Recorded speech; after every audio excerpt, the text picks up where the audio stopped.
Praise the lord, హల్లెలూయా. దేవుని నామానికి స్తుతులు.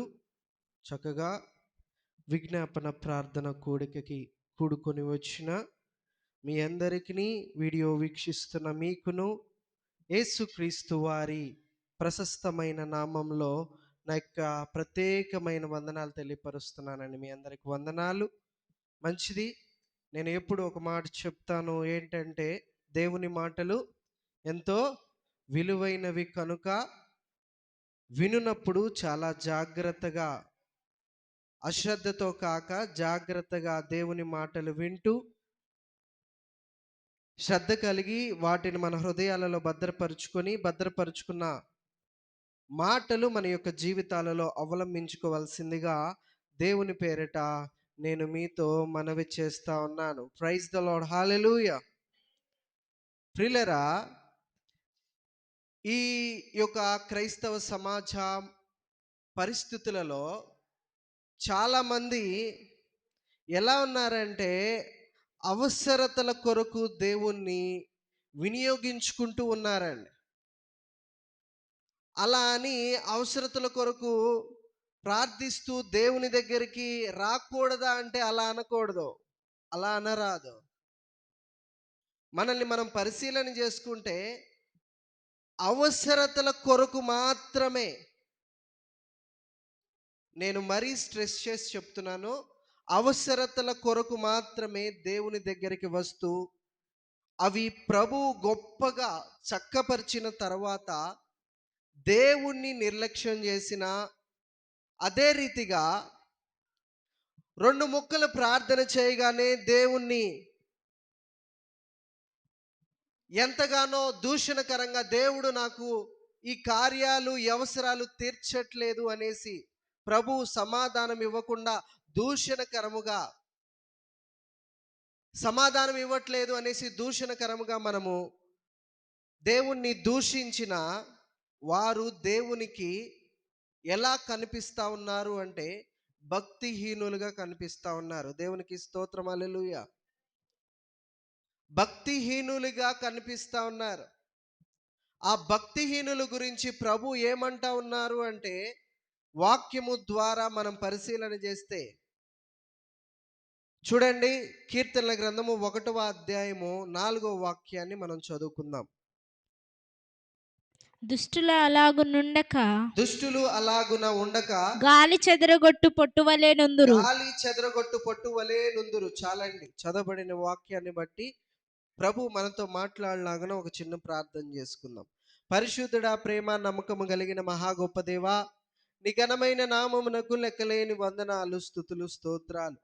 చదవబడిన వాక్యము ద్వారా మీరేమైతే మాట్లాడదలుచుకున్నారో ధారాళముగా సూటిగా మాట్లాడండి. విని నీ మాటలు మా హృదయాలలో మేము భద్రపరుచుకొని మా జీవితాల్లో అవలంబించుకునే కృపని సహాయం చేయండి. అలాగుననే ప్రభువా, మనిషిగా నేను నిలబడి ఉన్నాను. నా శక్తి చేత, నా బలము చేత, నా జ్ఞానము చేత నేను మాట్లాడలేను కనుక మీరే నా యందుండి మాట్లాడి మహిమ పొందుకోండి. సహాయము చేసి ముందుండి బలపరచమని యేసయ్య అతి పరిశుద్ధ నామములో మిక్కిలి అతి వినయంతో వేడుకొని పొందుకొని ఉన్నాం తండ్రి, ఆమేన్. దేవునికి స్తోత్రం, హల్లెలూయా. ప్రియులారా, ఈ యొక్క దేవుని సన్నిధానములో, దేవుని యొక్క మందిర ఆవరణమునకు వస్తూ అలాగుననే దేవునిని కలిగి ఉన్న ప్రజలుగా మనమున్నాం, జనాంగముగా మనమున్నాం. అలాంటప్పుడు మనము భక్తిహీనులైన దుష్టులులాగా మనము ఉండకూడదని దేవుని యొక్క వాక్యం తెలియపరుస్తుంది. ఈరోజు చాలా మంది ఎలా ఉన్నారు అంటే, మనల్ని మనం పరిశీలన చేసుకుంటే అవసరాల కోసమే దేవుణ్ణి ఆరాధించడానికి వచ్చేవారు ఎంతో మంది ఉన్నారు. ఆ అవసరాలు ప్రభు చక్కబరిచిన తర్వాత దేవుణ్ణి నిర్లక్ష్యం చేసేవారు ఉన్నారు. ఈరోజు క్రైస్తవ ప్రపంచంలో ఒక విచిత్రమైన పరిస్థితిని చూస్తూ ఉన్నాం. అది ఏంటయ్యా అంటే, ఆశీర్వాదాలు ఉన్నంతసేపు, ప్రార్థనలు జవాబు పొందుతున్నంతసేపు, ఆరోగ్యం బాగున్నంతసేపు హల్లెలూయా దేవుడు గొప్పవాడు అని స్తుతిస్తున్నారు. కానీ ఒక్కసారి జీవితంలో చిన్న కష్టం రాగానే, జీవితంలో చిన్న బాధ రాగానే, చిన్న అవమానం జరగగానే, కొన్ని అప్పుల బాధలు చుట్టుముట్టగానే చాలామంది దేవుణ్ణి దూషించడం, విశ్వాసాన్ని వదిలేయడం, దేవుని యొక్క సన్నిధానమునకి రాకుండా మానేయడం, ఇలాంటివి చేస్తా ఉన్నారండి. వారు దేవుని దృష్టికి ఎలాగూ కనిపిస్తా ఉన్నారు? భక్తిహీనులైన దుష్టులులాగా కనిపిస్తా ఉన్నారు. ఆ యొక్క భక్తిహీనులైన దుష్టుల గురించి ప్రభు ఏమని మాట్లాడుతూ ఉన్నారు అంటే, గాలి చెదరగొట్టు పొట్టు వలె వారు కనిపిస్తూ ఉన్నారంట. దేవుని సన్నిధానములో, దేవుని సన్నిధానములో మనము జాగ్రత్తగా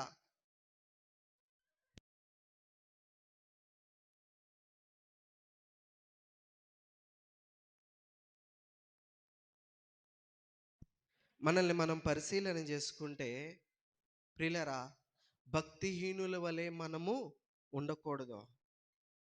భక్తిహీనులు లాగా మనం ఉండకూడదంటే మనం ఏం చేయాలి? భక్తిహీనుల ఆలోచనలు మనలోనికి రాకూడదు. పాపుల మార్గమున మనము నిలవకూడదు. అపహాసకులు కూర్చుండు చోటున కూర్చుండకూడదు. ప్రతిరోజు దేవుని వాక్యాన్ని చదువుతూ, దానిని ధ్యానిస్తూ, దాని యందు ఆనందపడుతూ దీవారాత్రము దానిని ధ్యానించాలి. అప్పుడే మనము ధన్యులుగా ఉంటాం. అప్పుడే మనము దేవుని దృష్టికి భక్తిహీనులైన దుష్టులుగా మనము కనపడము. ఇది బైబిల్ గ్రంథం చెబుతున్న 100% సత్యమండి. ఇందాక చెప్పుకున్నట్లు ప్రభు కొంచెము మాట్లాడడం మానేసిన తర్వాత, ప్రార్థనకి జవాబు రాకపోతే ఎంతగానో దూషించేవారు ఉన్నారు. దేవుని సన్నిధానమునకి రాకుండా, నియామక కూటాలకి రాకుండా దేవుని దుఃఖపరిచేవారు చాలా మంది ఉన్నారండి.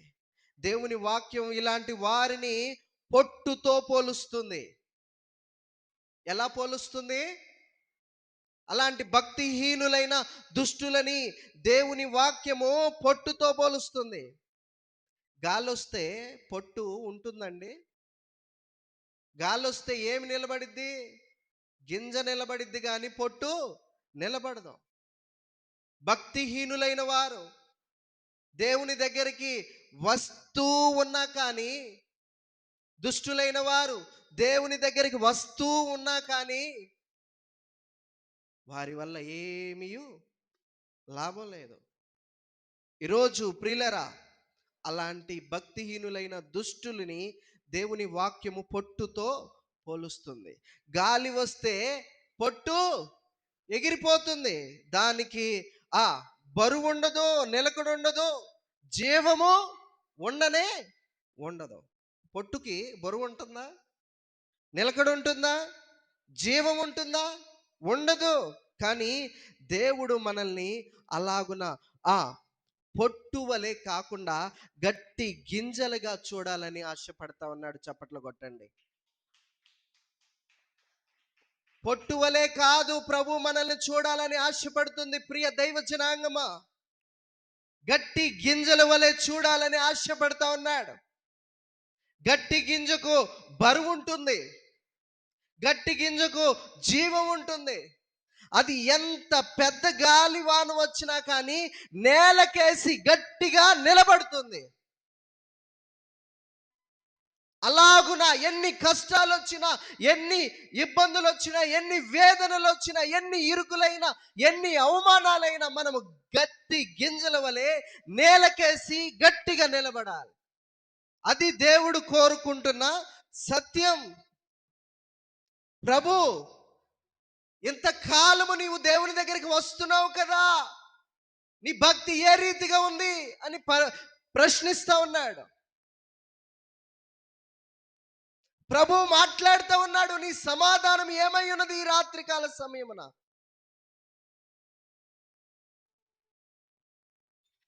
కార్యము జరిగితే హల్లెలూయా, దేవునికి స్తోత్రం. చిన్న సమస్య వస్తే దేవుడు నాకేం చేశాడు అని దూషిస్తున్నావా? నీవు పొట్టువి, నీవు గట్టి గింజవు కాదు. ప్రియులారా, వాక్యము తెలియపరుస్తుంది. మనల్ని మనం పరిశీలన చేసుకుంటే పొట్టువలే మనము ఉండకూడదు.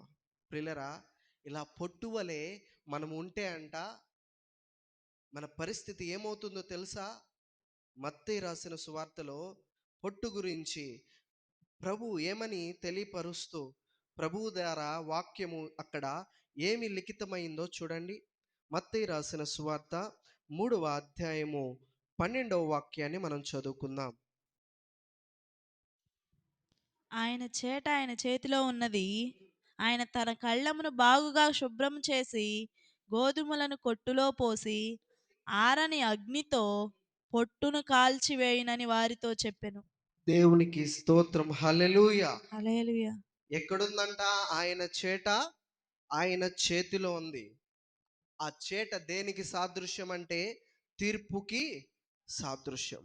ఆయన తన కళ్ళమును బాగుగా శుభ్రము చేసి అని ఉంది. కళ్ళము దేనికి సాదృశ్యం? సంఘానికి సాదృశ్యం.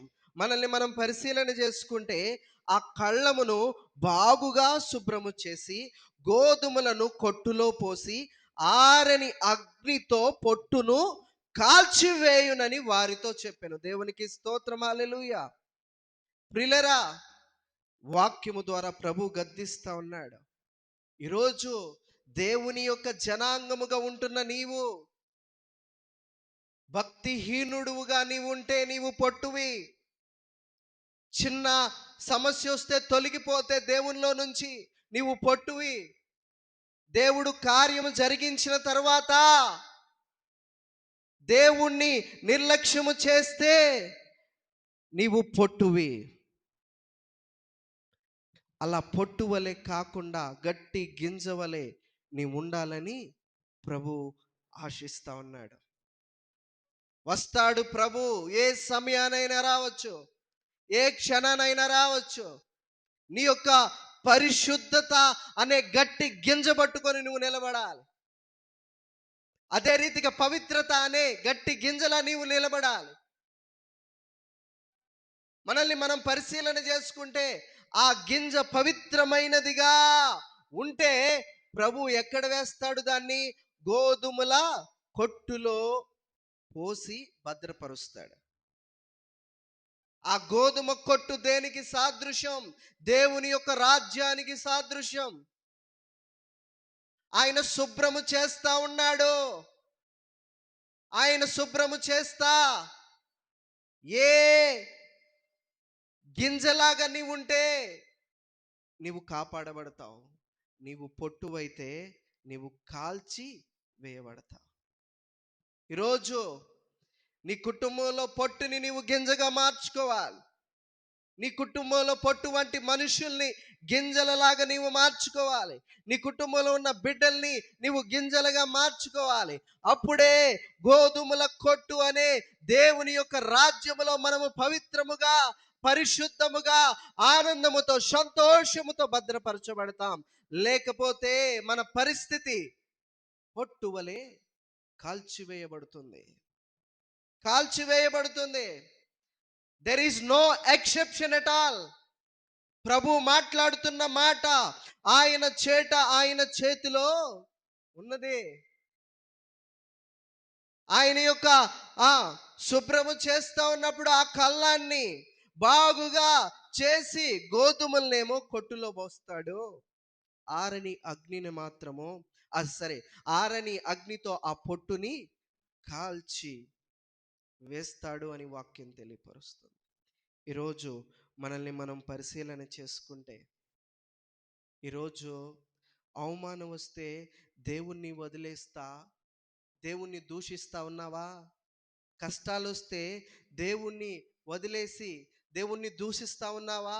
రోగం వస్తే దేవుణ్ణి దూషిస్తా, దేవుణ్ణి అవమానిస్తా, ఎంతగానో అవమానకరంగా మాట్లాడుతున్నావా? నీవు పొట్టువి,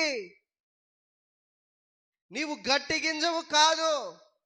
ఎన్ని అవమానాలు వచ్చినా, ఎన్ని కష్టాలు వచ్చినా, ఎన్ని వేదనలు వచ్చినా, ఎన్ని నష్టాలు వచ్చినా మనము జాగ్రత్తగా సంఘం అనే నేలకేసి మనము స్థిరపరచబడితే మనము గొప్పగా ఫలించబడతాం. దేవునికి స్తోత్రం, హల్లెలూయా. ప్రియులారా, మనల్ని మనం పరిశీలన చేసుకుందాం. ఏ రీతిగా మన యొక్క పరిస్థితులు ఉన్నాయి, ఏ రీతిగా మన యొక్క స్థితిగతులు ఉన్నాయి, మనల్ని మనం పరిశీలన చేసుకుందాం.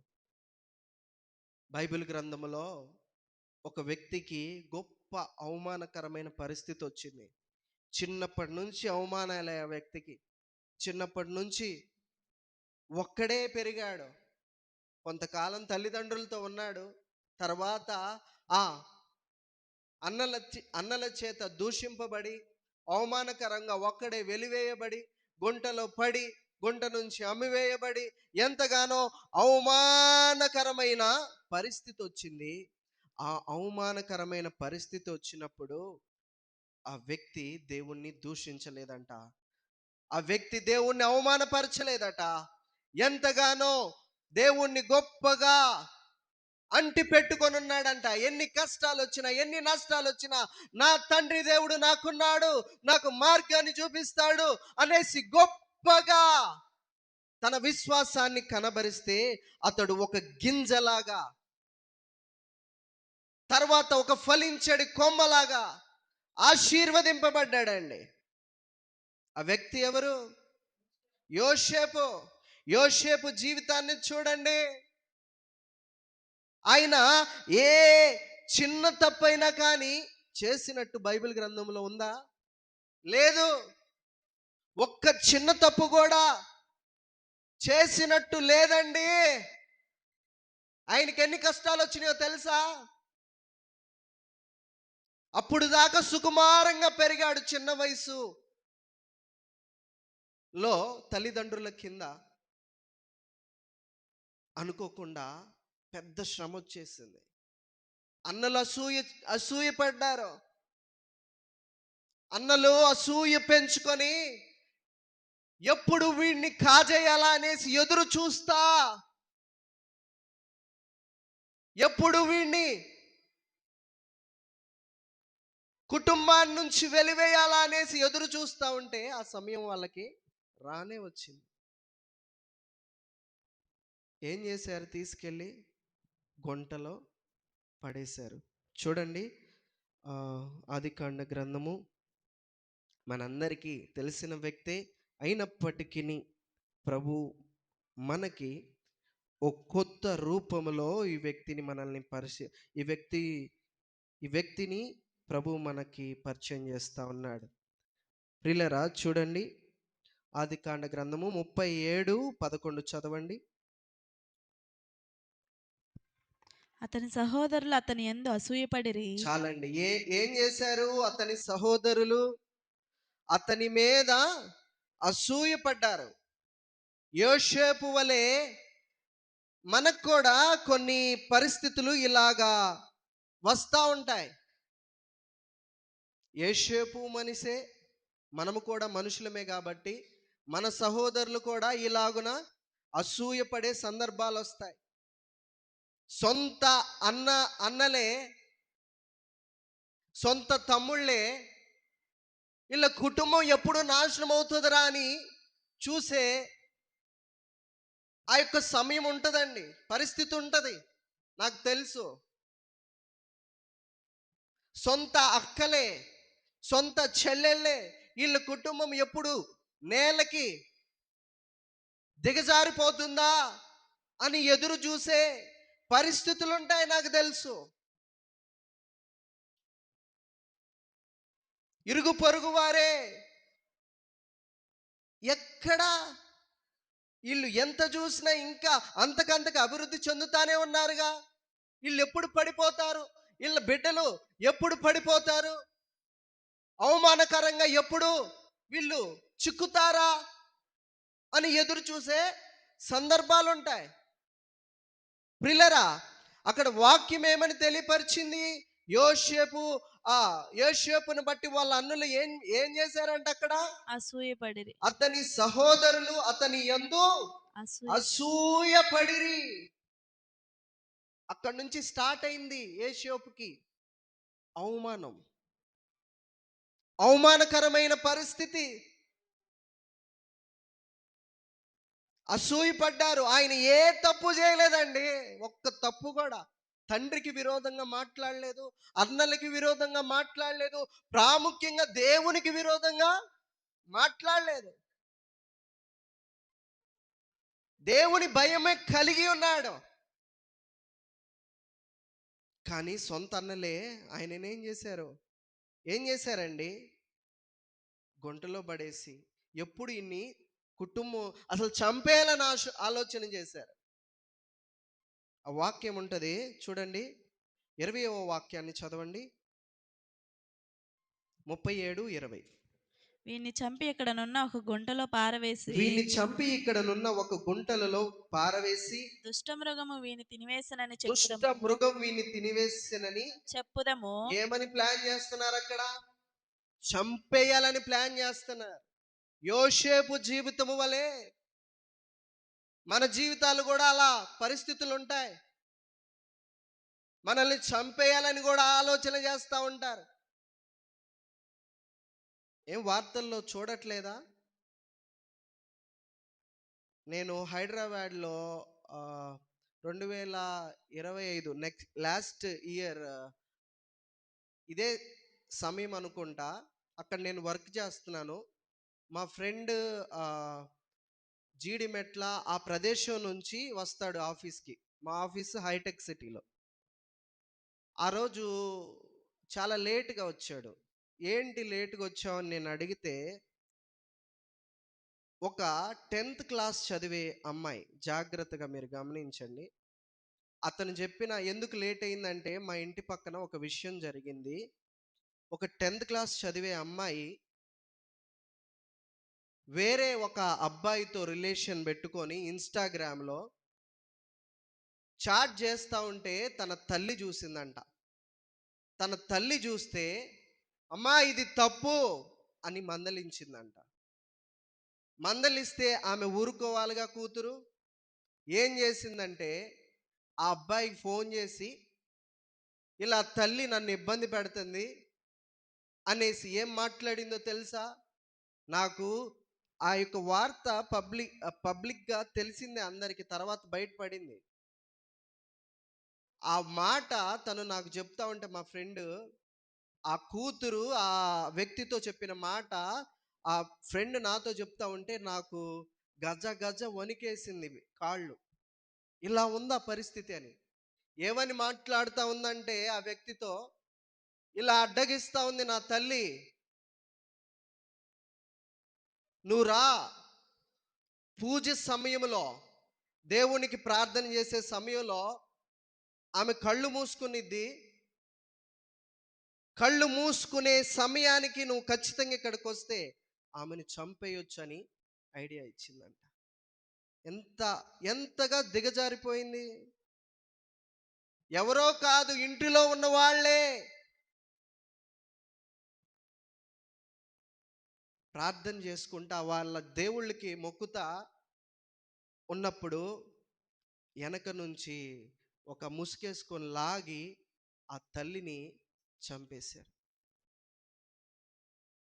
ఆ తల్లి చనిపోయేటప్పుడు కాళ్ళు ఆ కదిలిస్తా ఉంటే ఆ కూతురు అనిద్దంట, రే కాళ్ళు కదిలిస్తా ఉంది, నేను కాళ్ళు పట్టుకుంటా, నువ్వు గట్టిగా నరికేసి చంపేసే అంటుందంట. ఎంత పరిస్థితులకు దిగజారుతా ఉన్నాయండి.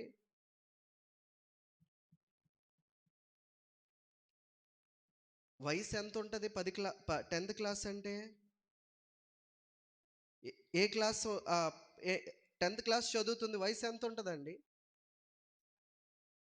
ఎందుకంటే వీళ్ళందరూ పొట్టు పొట్టు, వీళ్ళని దేవుడు ఖచ్చితంగా కాల్చేస్తాడు.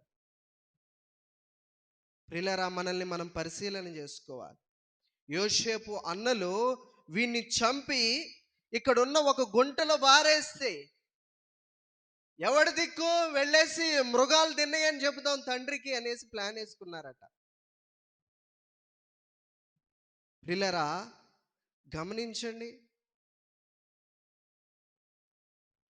మనల్ని మనం పరిశీలన చేసుకుందాం. సొంత అన్నలే ఆయనను గుంటలో పడేసి, గుంటలో నుంచి తీసి మళ్ళా గుంటలో పడేస్తే మనకే లాభరా అనేసి గుంటలో నుంచి తీసి బానిసగా అమ్మేశారు. ఇంకా మనల్ని మనం పరిశీలన చేస్తే యోసేపు గురించి మనకి పెద్దగా పరిచయం అవసరం లేదు. సండే స్కూల్ పిల్లల్ని అడిగినా చెప్తారు. ఇంక తర్వాత ఏం జరిగింది? అమ్మేసిన తర్వాత పోతీఫర్ ఇంట్లో నమ్మకంగా ఉంటే ఎట్లా ఉన్నాడు మళ్ళా? ఏంటయ్యా యోసేపు, నీకు బ్రతుకంతా బాధలే కదా, నీకు ఒక మంచి ఛాన్స్ వచ్చింది, నువ్వు పాపం చేసి గొప్పగా ఆస్తిపరుడు అయిపోవచ్చు కదా అంటే యోసేపు ఏమంటాడో తెలుసా? నా దేవునికి నేను భయపడుతున్నా అంటాడు. చప్పట్లు కొట్టండి. నమ్మకంగా ఉన్నాడు పోతీఫర్ ఇంట్లో. నమ్మకంగా ఉంటే వచ్చిన బహుమానం ఏంటో తెలుసా? వ్యభిచారి అనే నింద. వ్యభిచారి అనే నింద వేసి జైల్లో పెట్టించారు యోసేపుని. ఒక యవ్వనస్తుడికి ఇంతకంటే ఘోరమైన అవమానం ఉంటుందండి తన జీవితంలో? ఇంతకన్నా ఘోరమైన అవమానం ఉంటుందా? మనల్ని మనం పరిశీలన చేసుకుంటే అవమానం వచ్చినప్పుడు దేవుణ్ణి వదిలేసే పొట్టువలే యోసేపు ఉన్నాడా? గట్టి గింజలాగా నిలబడ్డాడు. దేవునికి స్తోత్రం. గట్టి గింజ వంటి స్వభావం యోసేపుది. నాకు దుఃఖం వస్తుంది ప్రియులరా, మనము కూడా దేవుని సన్నిధానములో అలాంటి గట్టి గింజల వలె మనం ఉండాలి. మనల్ని మనం పరిశీలన చేసుకుంటే యోసేపు జైల్లో ఉన్న దేవుని మీద విశ్వాసాన్ని కోల్పోయాడా? ఏంది ప్రభువా,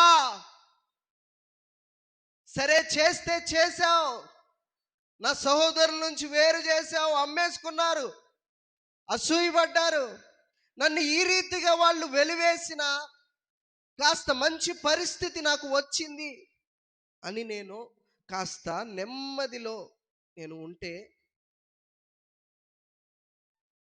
నాకు ఏంటి ఈ అవమానం అని దేవుని మీద విశ్వాసాన్ని కోల్పోయాడా?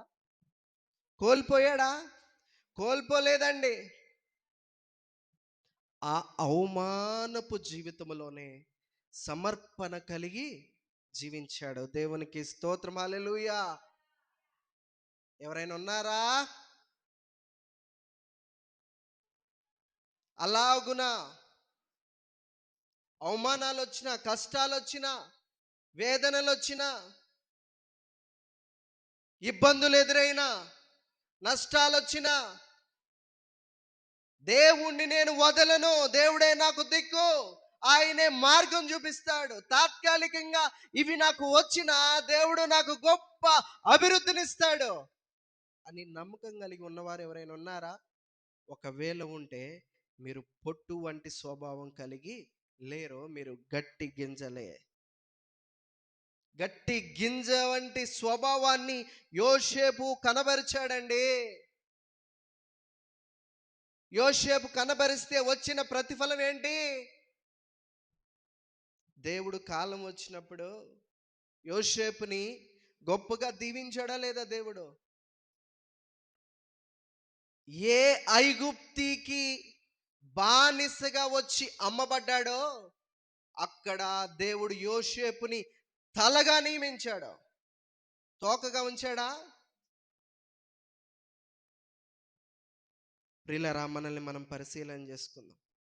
ఐగుప్తు దేశానికి ప్రధానమంత్రిగా యోసేపుని దేవుడు హెచ్చించాడు. పొట్టువలే ఉంటే యోసేపు జీవితం ఈ రీతిగా ఘనకరముగా మనం చెప్పుకునే వాళ్ళమా? ఈ రీతిగా దేవుడు యేషోపుని హెచ్చించాడని చెప్పుకునే వాళ్ళమా? మనల్ని మనం పరిశీలన చేసుకుందాం.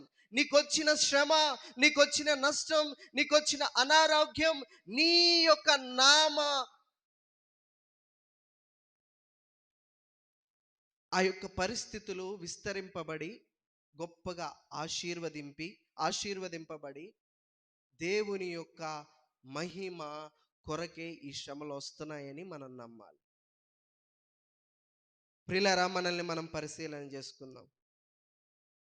అవమానం అనేది, కష్టాలనేది, నష్టాలనేది మనల్ని పడదోయడానికి వచ్చేవి కాదండి. కొంతమంది అనుకుంటారు ఇక నా పని అయిపోయిందని. వారు పొట్టు వంటి స్వభావం కలిగిన వారు, గట్టి గింజ వంటి స్వభావం కలిగిన వారు కాదు. ఈ అవమానం, నష్టాలు, వేదనలు వచ్చేది మనల్ని పడదోయడానికి కాదని నమ్మి దేవునిలో మనము ముందడుగు వేయాలి. అసలు అవి ఎందుకు వస్తాయంటే మనలో ఉన్న సహనాన్ని పరీక్షించడానికి దేవుడు అనుమతించి మనకి ఇచ్చే ఒక ప్రక్రియ, ఒక పని అది.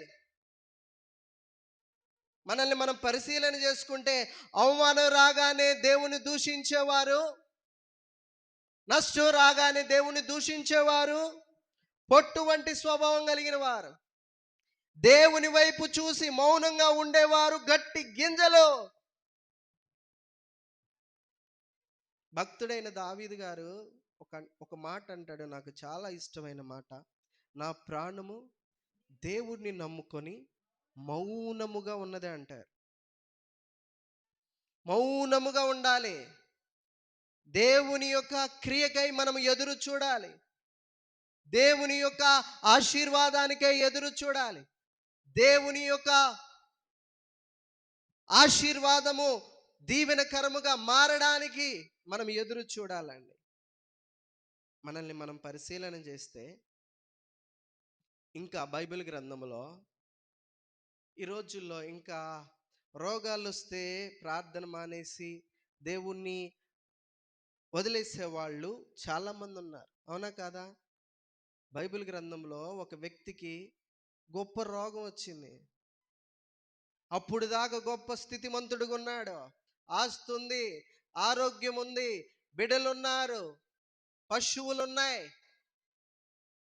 అంత గొప్పగా ఉన్నాడు. దేవుని యందు యథార్థంగా ఉన్నాడు. ఆస్తి పోయింది, పిల్లలు పోయారు, అంత పరిస్థితి అంతా అయోమైపోయి అనారోగ్యం వచ్చి పడింది. అలాంటి అనారోగ్యము, వేదన తనని చుట్టుముట్టినా కానీ తను గట్టి గింజలా నిలబడ్డాడు. ఎవరు అతను? యోబు. చూడండి, యోబు అంత భక్తుడు బైబిల్లో ఎవరైనా ఉన్నారండి? కానీ సైతాను, అపవాది ఆయన ఆరోగ్యాన్ని తీసేశాడా లేదా? ఎలాంటి పరిస్థితులండి? 12వ వాక్యము నుంచి చదువుకుందాం. 1వ అధ్యాయము, యోబు గ్రంథము 12వ వాక్యము 1వ యెహోవా, అధ్యాయం. ఇదిగో అతనికి కలిగిన సమస్తమును నీ వశమున ఉన్నది, ఉమ్, ఇతనికి మాత్రము ఉమ్. ఏ హానియు చేయకూడదని అపవాదికి సెలవీయగా వాడు వాడు యెహోవా సన్నిధి నుండి బయలు వెళ్ళెను. వెళ్ళెను. ఒక దినమున ఆ, యోబు కుమారులను కుమార్తెలను ఉమ్, తమ అన్న ఇంట భోజనము చేయుచు ఉమ్, ద్రాక్షారసము పానము చేయుచుండగా ఉమ్. ఒక దూత అతని యొద్దకు వచ్చి వచ్చి ఎద్దులు నాగలి దున్నుచు ఉమ్, గాడిదలు వాటి సమీపమున మేయుచుండగా ఉమ్, షబాయిలు వాటి మీద పడి ఉమ్. వాటిని పట్టుకొని పోయి ఆ, ఖడ్గంతో పనివారిని హతము చేసిరి. ఆ, జరిగినది నీకు తెలియజేయుటకు నేనొక్కడనే తప్పించుకొని వచ్చి ఉన్నానెను. అతడు ఇంకా మాటలాడుచుండగా మరి ఒకడు వచ్చి దేవుని అగ్ని ఆకాశము నుండి పడి పడి గొర్రెలను ఉమ్, పనివారిని రగులబెట్టి పెట్టి కాల్చివేసెను. చాలండి. మనల్ని మనం పరిశీలన చేసుకుంటే యోబు గారికి ఎన్ని శ్రమలు వచ్చినాయి? చాలా శ్రమలు వచ్చినాయి. అక్కడ ఏం జరిగింది? ఇప్పుడు వాక్యాన్ని మనం చదువుకున్నాం కదా. సాతాను ఆయన పరిస్థితులన్నీ అతలాకుతలం చేసేసింది. దేవుని దగ్గర పర్మిషన్ తీసుకొని వచ్చింది. అతడు మంచి భక్తిపరుడు అంటున్నావు, నాకు ఒక ఛాన్స్ ఇవ్వు, అతని పరిస్థితి అయోమయం చేస్తాను, ఆ పరిస్థితుల్లో కూడా నిన్ను ఆరాధిస్తాడా అనేసి ఛాలెంజ్ చేసి వచ్చింది. అలాంటి ఛాలెంజ్లో కూడా అపవాదిని ఎదిరించి పొట్టువలే కాక గట్టి గింజవలే తన విశ్వాసాన్ని కనబరిచాడండి. మనల్ని మనం పరిశీలన చేసుకుంటే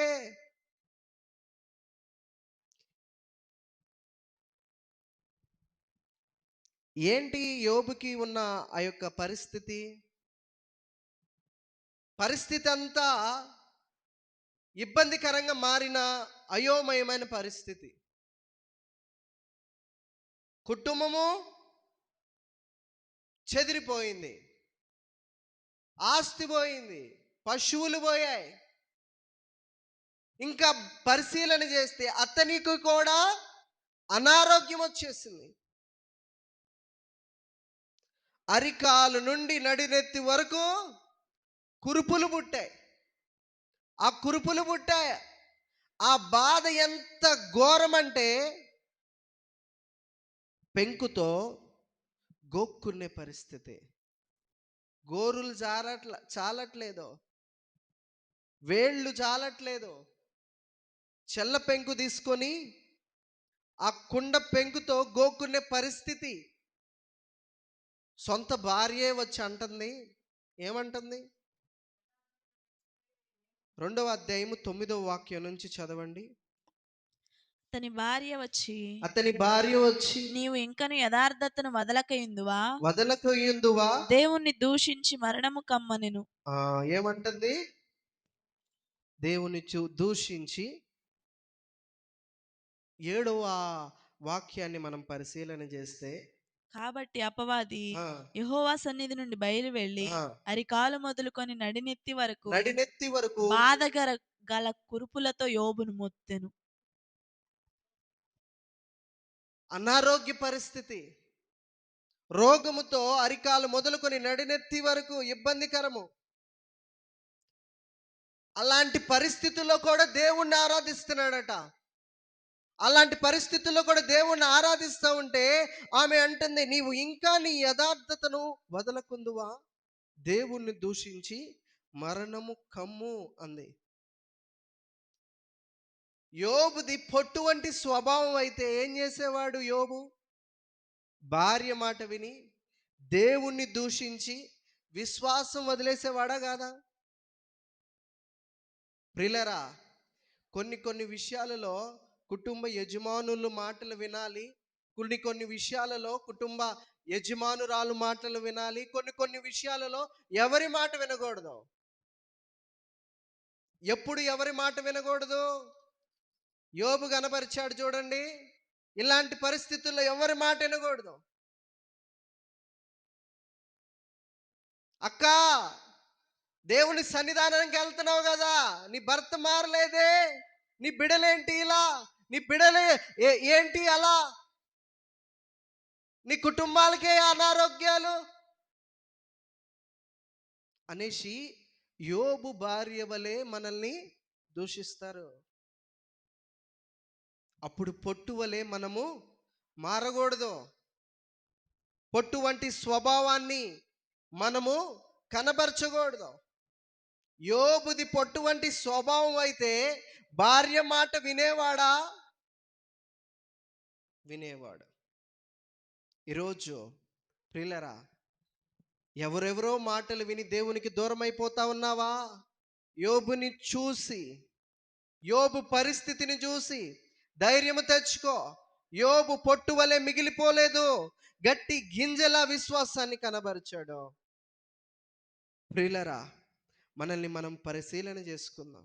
యోబు గారు అంటారు, గట్టి గింజ వంటి స్వభావాన్ని కనబరుస్తూ ఒక గట్టి మాట అంటాడు. ఏమని మాట అంటాడంటే 10వ వాక్యాన్ని చదవండి. అందుకతడు మూర్ఖురాలు మాట్లాడినట్టు మూర్ఖురాలు మాట్లాడినట్లు నీవు మాట్లాడుచున్నావు. మనము దేవుని వలన మేలు మనము అనుభవించుమా దేవుని వలన మేలు అనుభవించుదమా, కీడును మనము అనుభవింప తగదా కీడును అని మనము అనుభవింపదగదా నేను. ఈ సంగతులలో చాలండి. ఏమంటున్నాడు ఏమంటున్నాడు యోబు గారు? మనమైతే ఏమంటాం? ఎదుటోళ్ళు ఆ ఇంతగా ఒక్క మాట అంటే చాలు, ఇంతగా ప్రార్థన చేస్తున్నాం, ఏ లాభం ఉంది? ఏం చేశాడు నీ దేవుడు అనేసి ఒక మాట మనల్ని మాట్లాడితే పొట్టు వలె మారిపోయి, నిజమేనక్క, అన్ని సంవత్సరాల నుంచి ప్రార్థన చేస్తున్నాను, కార్యం లేదు, నిజమేనన్నా, దేవుడు నాకు ఏం మేలు చేశాడు అనేసి పొట్టు వలె మారిపోయి పొట్టు వంటి స్వభావాన్ని కనబరుస్తాం. యోబు గారు అంటున్నాడు కదా,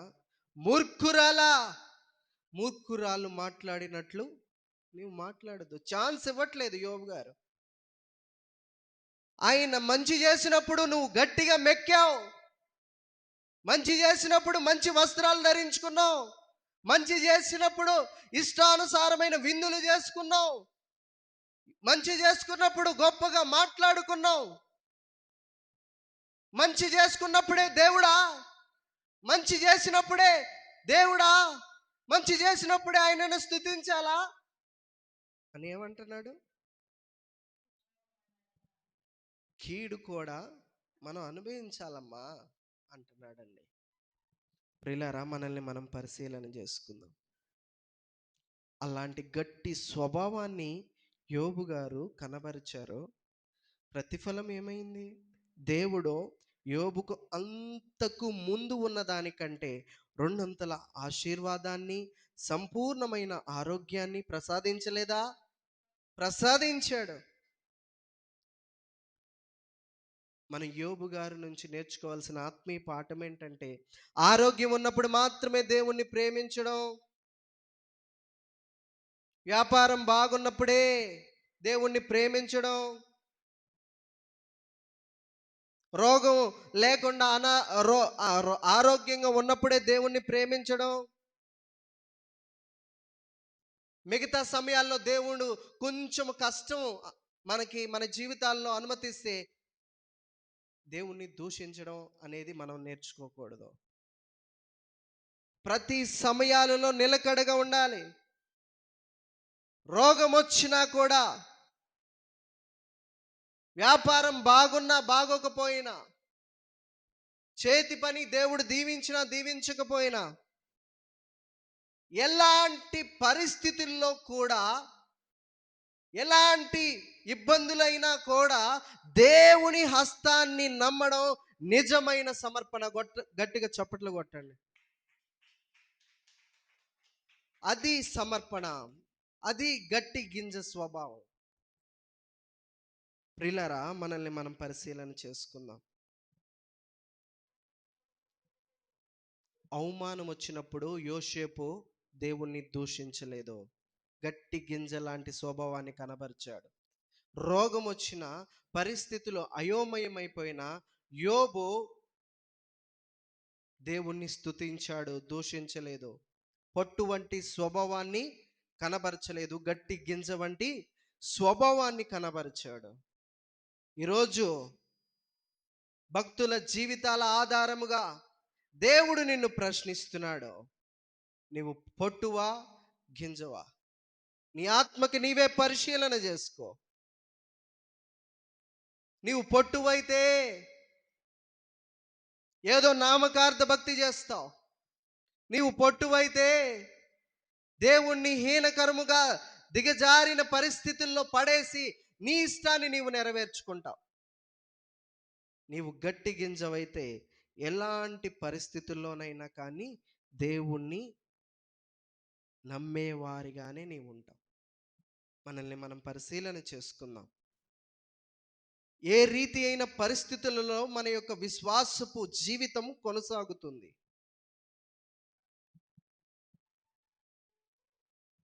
ఇబ్బందులు, శ్రమలు వచ్చినప్పుడు ఎలాంటి పరిస్థితులని, ఎలాంటి స్వభావాన్ని కనబరుస్తా ఉన్నారు?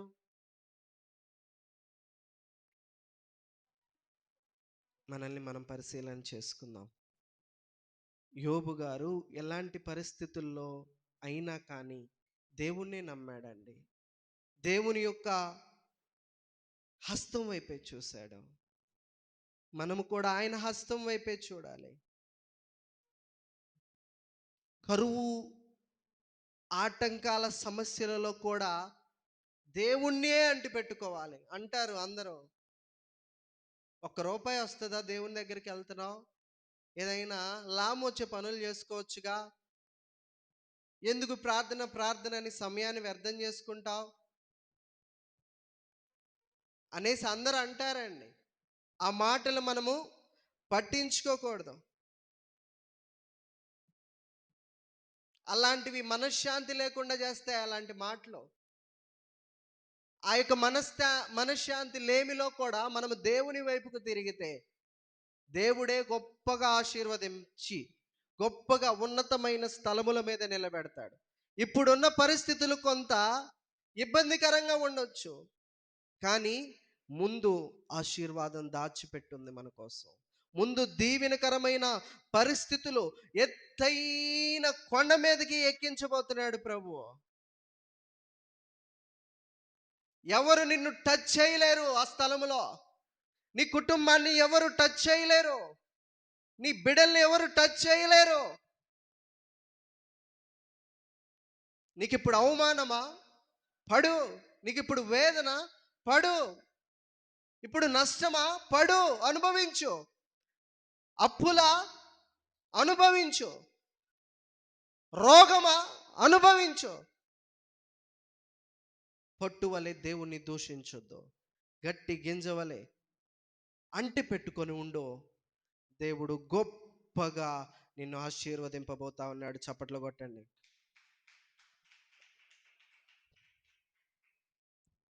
ప్రియులారా,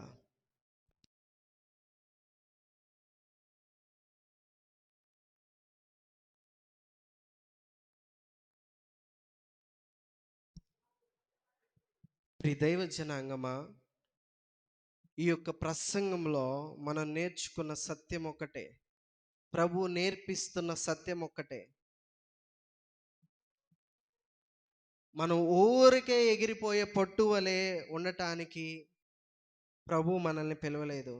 ఆయన చేతిలో ఉంది. ఆయన త్వరలోనే రానై ఉన్నాడు. అది గుర్తుపెట్టుకోండి అందరూ. త్వరలోనే రానై ఉన్నాడు. ఆయన సంఘాన్ని శుభ్రం చేసినప్పుడు గట్టి గింజలైన విశ్వాసులను తన పరలోకపు రాజ్యానికి వారసులుగా తీసుకెళ్తాడు. మనల్ని మనం పరిశీలన చేసుకుంటే పొట్టులాంటి భక్తిహీనులను, నిలకడలేని వారిని ఆరని అగ్నిలో వేసేసి కాల్చేస్తాడు.